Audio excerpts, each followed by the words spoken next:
32واں زبور، گناہ کا اقرار اور معافی۔ مبارک ہے وہ جس کی خطا بخشی گئی اور جس کا گناہ ڈھانکا گیا۔ مبارک ہے وہ آدمی جس کی بدکاری کو خداوند حساب میں نہیں لاتا اور جس کے دل میں مکر نہیں۔ جب میں خاموش رہا تو دن بھر کے کراہنے سے میری ہڈیاں گل گئیں، کیونکہ تیرا ہاتھ رات دن مجھ پر بھاری تھا۔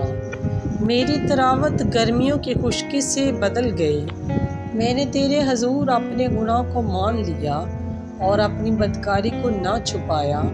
میں نے کہا کہ میں خداوند کے حضور اپنی خطاؤں کا اقرار کروں گا، اور تو نے میرے گناہ کی بدی کو معاف کیا۔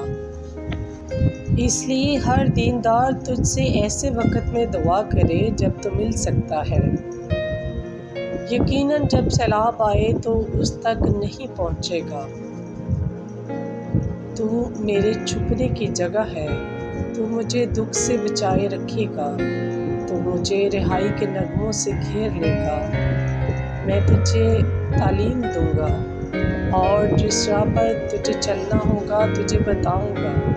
میں تجھے صلاح دوں گا، میری نظر تجھ پر ہوگی۔ تم گھوڑے یا خچر کی مانند نہ بنو جن میں سمجھ نہیں، جن کو قابو میں رکھنے کا سازدہانہ اور لگام ہے، ورنہ وہ تیرے پاس آنے کے بھی نہیں۔ شریر پر بہت سی مصیبتیں آئیں گی، پر جس کا توکل خداوند پر ہے رحمت اسے گھیر لے گی۔